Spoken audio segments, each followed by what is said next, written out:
All right, guys, what's up? So it's the vascular guy, your boy, and we've got Mr. Rick here, who has an engineering degree, who has some knowledge of what we're talking about, and he's gonna help us walk through, and hopefully we'll figure out what's going on with hemolysis of blood cells in the way that we practice.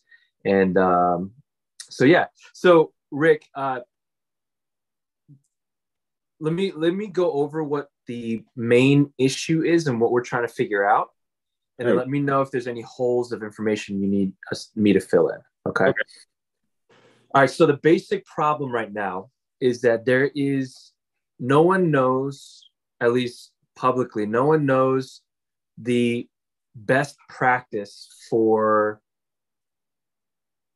drawing blood without hemolyzing the blood. So there's a lot of anecdotal evidence of people's testimonies, and there are some studies out there with that test pressure, which I need your input because I kind of don't trust it. But if you say, hey, trust those numbers, then I'll trust it, right? So the idea is when we're drawing blood, a lot of times, depending on the syringes we use, depending on the catheter sizes we use, and depending on how hard we pull, like the negative pressure, causes this hemolysis. So what do we know already that hemolyzes blood? It is turbulence hemolyzes blood, exposure to air hemolyzes blood, and I've got some theories on that. So trauma from someone shaking the vial or shaking the syringe, turbulence. Pressure is debated. I don't know if there's any actual studies on pure pressure changes with hemolysis of the red blood cells. Basically, the problem is red blood cells break and they rupture because of these different environmental factors. Hemostasis. So not moving also causes hemolysis. And so those are the main factors that cause hemolysis. There's a lot of variables here, right? And so because of that, we're trying to pinpoint, okay, we can't completely stop it, but what are some techniques that we can apply or correct devices to use to reduce the risk of hemolyzing the blood? And right now, the biggest debate is which size syringes are appropriate. So I say skinnier. Some other people say skinnier diameter is better. Some people say the larger diameter is better. From my anecdotal experience, the blood that I send with the larger diameter seem to have come back resulted hemolyzed, whereas the ones I pulled with the 3cc, more skinnier diameter syringe, came with less problems, or at least they didn't complain about it when I sent it with that one. Okay. So that's what we're getting at. And right now, the question is, let's start with the one factor of turbulence. So where's the most amount of turbulence going on? And just want to show you the different things that are going on here. So we have in the blood, we have the vessel. Then we have the catheter. Not to scale. And then we have a hub. And then we have the syringe.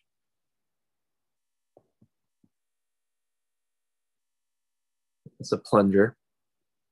So there's, let me see if I can count. There's 1, 2, 3, 4 different points of volume difference here. And we can't change the diameter of the vein, although we can choose the better diameter. Appropriate vein size is an issue. The catheter, we can also change, but I have a feeling that does not matter because we're able to still draw blood with the smallest industry standard catheter and still get good blood samples. mostly with pediatric patients. And then we have, let's not even count, actually we should count the hub. So the hub is another factor there. There's different types of manufacturing, different types of hubs. And then we have the syringe. What I want to eliminate, or what I want to keep constant in our variables, is the vein size, the catheter size, and the Lurg-Ilak hub. Right now, all I want to talk about is the syringe. Okay. How that makes a difference for turbulence and applying turbulence to the blood. Okay. So I'm not real familiar with everything. When you're looking at the syringe itself and it connects to the hub, do they all have the same inside diameter of the hole, the orifice that goes into the syringe from the hub? Is that standardized? You're talking about a larger syringe that's got a larger diameter. Would it also have a larger orifice diameter? That's a good question. I don't know, and I don't think it's standardized. Okay. So that's why I want to eliminate or keep the hub constant and just assume that we're using the same manufacturer for these different for the two different variables, which is smaller or larger diameter syringe. Yeah. So what I'm asking though is on the syringe itself, the orifice in the syringe. Yes, it is the same. It will be the same diameter. It's constant. Yeah. Okay. Yeah. Okay. So that leads us to very few variables that right are independent variables.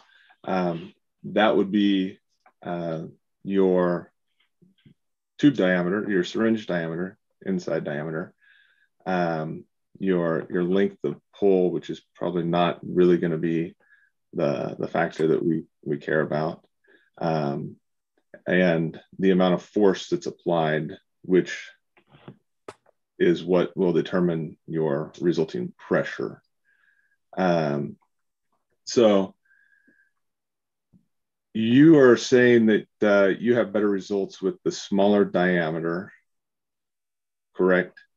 Less, yeah. I'm assuming it's less turbulence because the delta between this point and this point is less different. The delta is smaller than here to here. Okay. So this is purely a discussion because No, absolutely. Look, we're all having fun with this right now. So I'm not experienced in drawing blood, of course, but just looking at the variables that are dependent upon the user, I would initially think that the smaller diameter is more likely to cause hemolysis, just because it's so easy to get to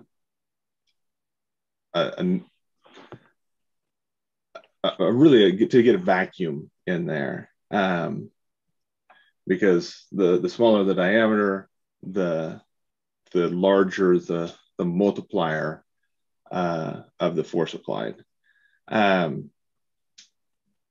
So if my initial assumption is wrong, and in your experience shows that my initial assumption is wrong, what would be the biggest driver? And if you look at what causes turbulence, it's going to be velocity. Velocity causes turbulence. Velocity is going to be a factor of the pressure delta.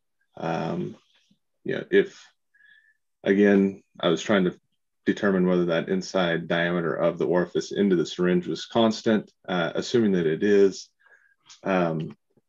given a standard pressure delta across that, you should have the same flow rates. So velocity would be the same of that fluid. However, coming into the larger volume of the larger diameter syringe could definitely result in more turbulence, because you've got more static fluid. So a higher velocity fluid into a lower velocity fluid will create your turbulence. A large step change in that will cause turbulence. If it's a nice smooth change from the smaller area to the larger, you're not going to have the same turbulence as you would have with your big step change, which we might see in the larger diameter syringe. So those are just the initial thoughts. Okay. That was my assumption, but I could also have led you to that that hypothesis, right? Here's another thought that I had, and let me know if it's incorrect. If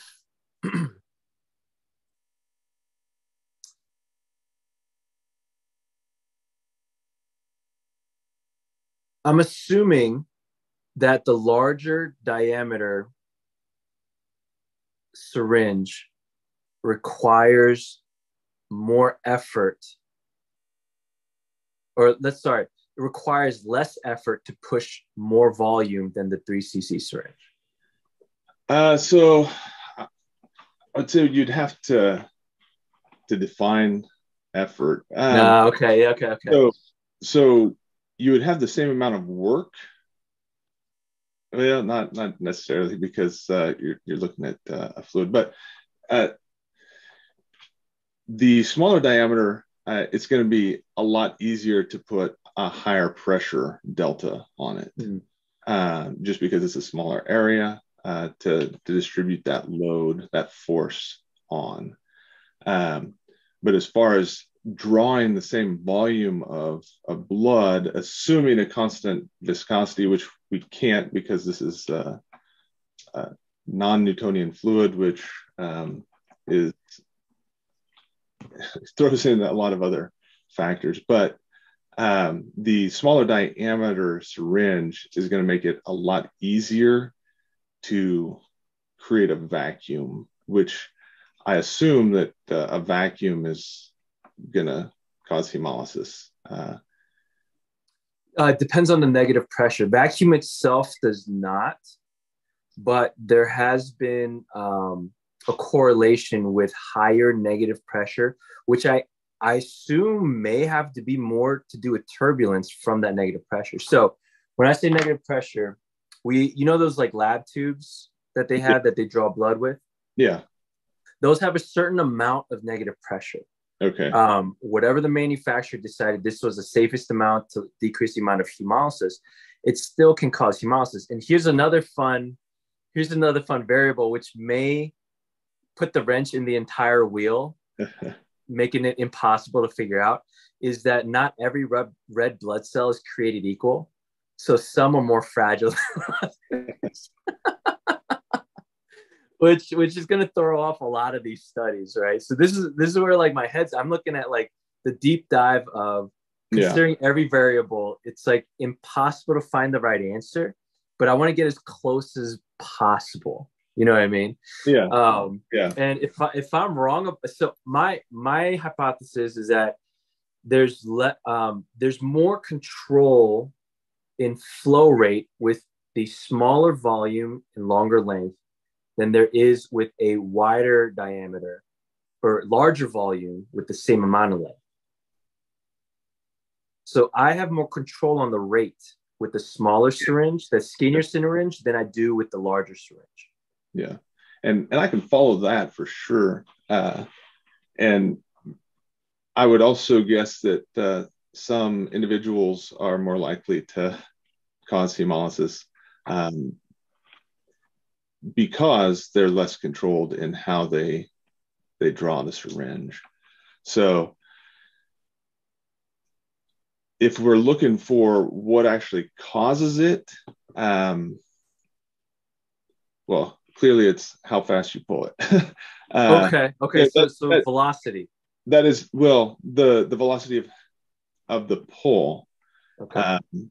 Because that's really the only thing that a user is varying, is the rate that they pull it. Now, the rate that they pull it is actually because of the force applied to it, but it's a lot easier to view as the user the rate at which you pull the plunger. You can't really measure with your fingers. You know a difference in force, but you can't really measure it like you can measure the pull rate, like the Newtonian unit. Yeah. So there was a study out there that that measured PSI of output by the user pushing it as hard as they could with different syringe sizes, and I was like there's so many variables to that in itself. Oh yeah. Would you say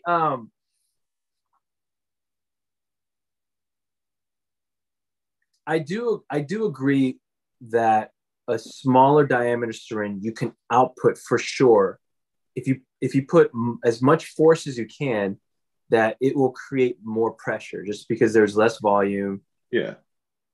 Like I get that, but I think the controllable variable for the clinician is the amount of coordination and effort required for the skinnier syringe is less.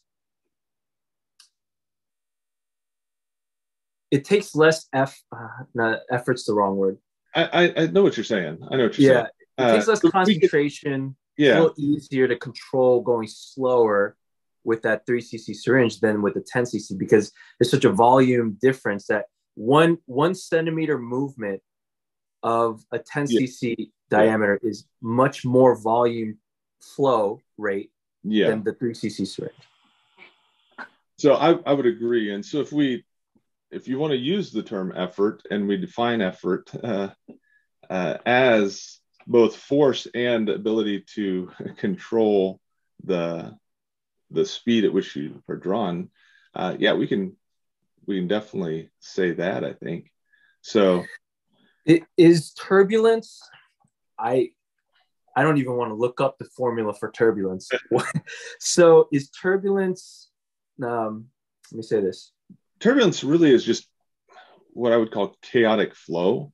Does flow rate have something to do with turbulence? Does it change turbulence? Okay. Yeah. So the faster a fluid is moving, the more likely it becomes turbulent. Now, there's a point at which, given lots of different variables, and one is viscosity, and looking at blood as a non-Newtonian fluid, the faster it's moving, the lower the viscosity. So the more likely it is to become turbulent. And the higher velocity in general for a constant viscosity is going to more likely cause turbulence. So okay, something that trips it. If we go back and say turbulence is when something is no longer laminar. Laminar flow is where everything just kind of moves as you expect in really one direction. Once you get turbulence, it's chaotic flow, where everything's it's random. It's going all different directions at different locations. Yeah, if you look at that, or should I look at something else? If you look at that picture right there under the turbulence Wikipedia, if you looked at an image that was any of these, actually will give you an idea. In a laminar flow, you're just going to get blue, because everything's going in the same direction. If it's in a tube, which is what we're looking at, or inside a pipe,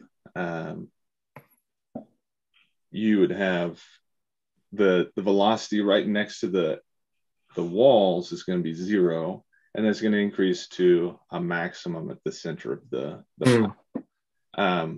Once it becomes turbulent, it's just random. Some stuff is backwards at some times. It's going to be flowing out, in, all over the place, because it's no longer, Now, in general, the average velocity is going to be in one direction, but at any given point in time, you'll have flow at different points, all different directions. Oh man. So turbulence, um, so turbulence factors in vector of the fluid, of the atoms, molecules. Yes, yeah. So in a laminar flow, the vector is always going to point in the one direction, uniform. And yeah, and then once that's a oversimplification. Sure. Using a pipe as an example.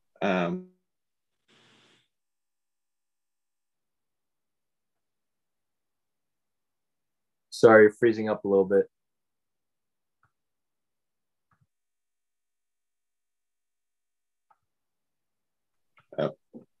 Oh, there we go. Oh, okay. Hey.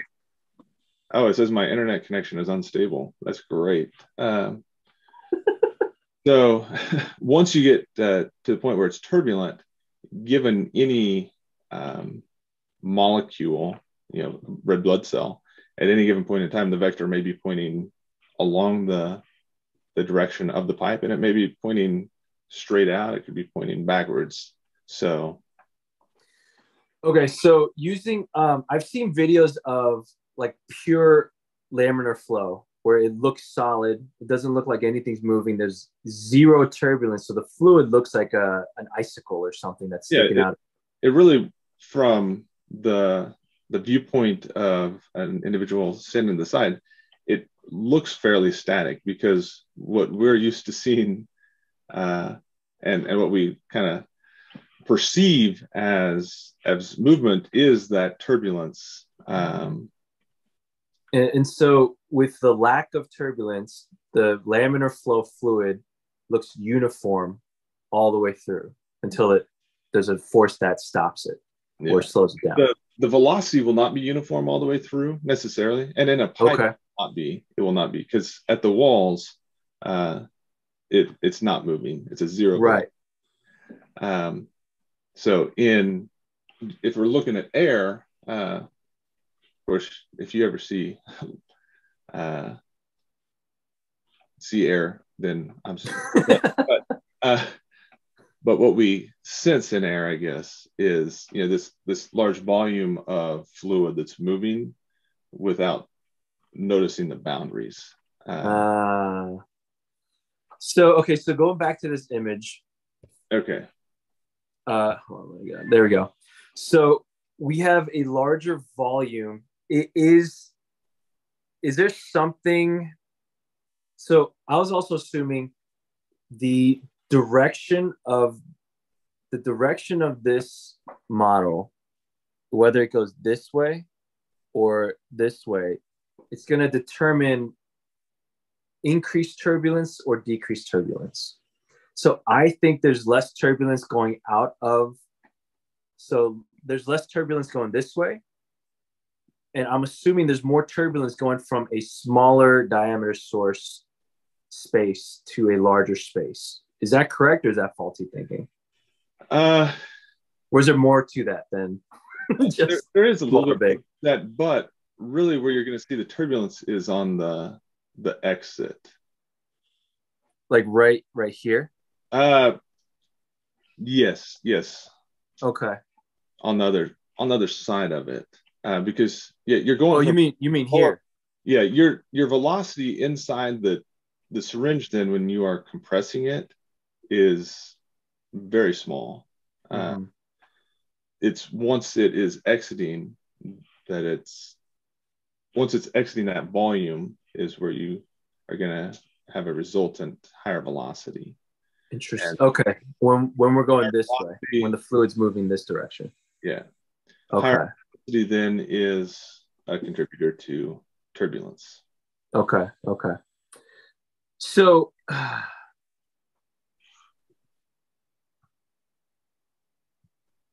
okay.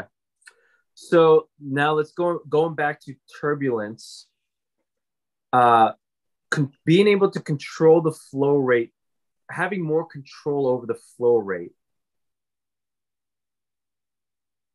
let me think for a second. So let me add a not a misnomer, but let's add this information of I think the larger syringes are more difficult to control flow rate with. They have a much higher limiting threshold that you can like the lowest amount you can pull with a 10 cc is going to be a higher threshold than the small Yeah. 3 milliliter syringe. Yeah, I would agree with you on that. If you look at your muscles, they don't have an infinite ability uh, to move. I mean, they're more like little stepper motors. Yep. So your minimum distance that your muscles can pull is going to be a factor in that. And I think depends on your fibers too. Yeah, the yeah, action potential. I think your hypothesis and the ability to better control that movement on the smaller diameter is definitely a big factor. So if if you told me again, kind of go back to what we said in Oh, sorry, started breaking up a little bit. From if you told me, if you told me.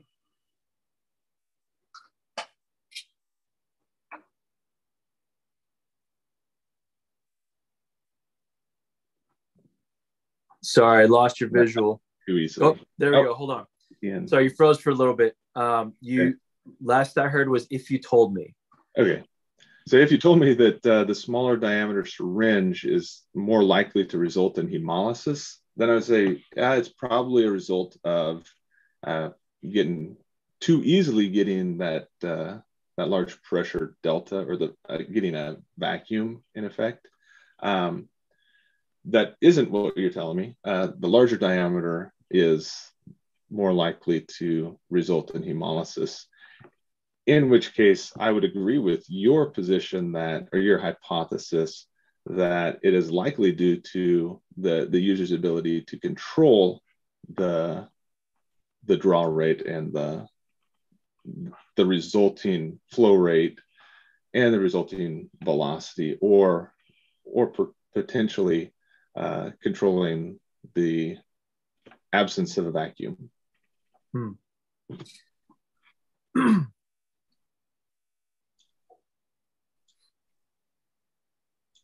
So for all the viewers out there watching right now, so we haven't figured out the exact answer. Actually, probably we figured out the pressure issue. Pressure, so the smaller syringe can produce more pressure more easily with given the same amount of force applied. Okay, so if we apply the same as hard as we can push between the 10 milliliter syringe and the 3 milliliter, the skinnier syringe, the skinnier is going to be able to output or pull more pressure than the 10 cc syringe. Okay, I buy that. Because I think there were studies on this where the PSIs were recorded higher rate. Although I don't like that they just use someone's as hard as you can as a variable as their constant. I'll give you that. I agree with that because it's a smaller diameter, it's more volume that can be pushed much faster if you apply the same amount of force. But the effort is there's more spectrum of control with the skinnier syringe with the same length than with the 10 milliliter syringe with the same length. Yes. Okay. And that's dependent on the person's effort. So maybe it could be that we have the ability to be more careful with this thinner long syringe. So I think someone jokingly said, okay, so you're telling me I need to get like a meter long skinny syringe and just like pull from that. So, okay. So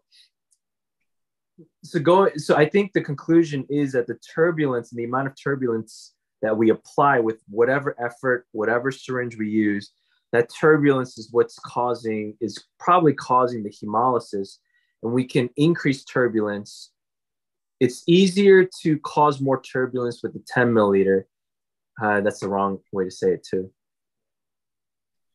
It's easier to there's greater control with the 3 cc syringe, and that ultimately gives you greater control over whether or not you have hemolysis. And so that'll be so if the clinician is pulling as hard as they can, that's going to increase the likelihood of hemolysis because the turbulence is increased. But if they have the ability to go slower than they would with the 10 cc syringe. Yes. And if you look at it, who can't pull a vacuum on a syringe? I don't know anybody that can't. Right. It's just, do you when you're actually pulling the syringe? So, all you have to do is get 15, 17 psi. 15 really is atmospheric pressure. If you pull 15 psi, you can pull a vacuum. So anybody can do it. You don't want to, and that's where the control, I think, factor comes in. So the biggest difference between the 10 cc and the 3 cc that's applicable is at 3 cc we have more variety of control with less or more pressure. I think a bigger spectrum than we do with the 10 cc syringe. Yeah. Okay. That helps, I think. We'll find out. Next thing would be and dude, if you gotta go, you gotta go. Oh, that's fine. I could do this all. I'm just been like starving for intellectual conversation. So let's go. One of my theories of pressure. Someone had mentioned that turbulence is more of a factor, and I think I changed my stance and agree with that. I think turbulence has a more detrimental factor than pressure changes do. But I have to believe that pressure does make a difference too, because red blood cells are made out of gases. They hold on to gases, oxygen and carbon dioxide. The cells in itself has space, right? Intracellular space, right? So that space is held by the natural atmospheric pressure that we have on Earth, right? I think the blood cells in someone who lives, thousands of feet up in elevation is going to look different and have different characteristics than someone who's been at sea level for generations and generations. So the rupturing of people I think a lot of times equate positive pressure and negative pressure to be equally detrimental, and I disagree with that. I think positive pressure is less likely to damage those red blood cells than negative pressure. And the reason why I think that is because, again, cells, you expand them like a balloon too much, it's going to explode and things will leak out. Whereas you squeeze a balloon as hard as you can, and it's to retain its shape. Right. And that's where, if you're assuming a constant pressure around the whole cell, especially, it would deform it some, but it would not cause it to erupt. Here's why I say that. There's more rates or issues with hemolysis or breaking the blood cells with pulling it for blood draws than there is for pushing it rapidly. Yeah, and that would be my assumption, again, based on what you said also, is it is the pressure delta from inside the cell to outside, or negative pressure outside, and again, defining negative pressure, just negative relative to the pressure inside the cell. Right. Is going to be a greater factor or more likely to cause hemolysis. And that's where, going back to what we were saying earlier, I think you take a cell and throw it into a vacuum that was at a little over atmospheric pressure. Now you're putting it into a vacuum. Well, you don't have any pressure on the outside. It's all inside, and it'll cause the cell to explode for the most part. And that's why, again, not doing any research, just thinking about it, I would think. Right. We're just shooting the shit, ladies and gentlemen. Yeah. Like we haven't prepared for this talk. It's just two minds just trying to figure it out, and just opening up the discourse for conversation. But anyways. So without actually looking at the cellular level and being able to examine it when it happens, my assumption would be the negative pressure is more likely to, or the negative pressure delta is more likely to cause the hemolysis than the turbulence itself. The turbulence itself does cause the cells to bang into each other. Where in laminar flow, they're not really banging into each other; they're sliding across until they get to the container, and then they stop. But, yeah. So it would be great to see an experiment that shows at the atomic level, at the cellular level, what's happening. You know, are they hitting each other and they break due to turbulence, or are they exploding like a balloon that's overinflated? That'll be a fascinating thing to watch. Yeah, I don't know if our technology's there yet. I mean, could you imagine at that microscopic level to try to catch? Oh man, two cells hitting each other, and frame rate necessary to do it. Yeah, right. Frame rate, exactly. Oh man. So okay, I think we got a little bit closer to the answer here. I think. Well, we'll see what people come up with in the comments section. Do you have any? I know this is like totally out of your wheelhouse, but you've answered more than I could research for sure in this time that we talked. It's way more productive and faster than me trying to read through all these equations. So I appreciate that. Hey, I'm glad to have the conversation. I like to be engaged intellectually. So yeah, Rick. So I appreciate it, man. We'll see what they say, and if you have some extra time, I'd love to pick your brain more if it comes to it. So, all right, sounds good. I'm available, dude. Thank you. Appreciate it. Thank you. Have a good day.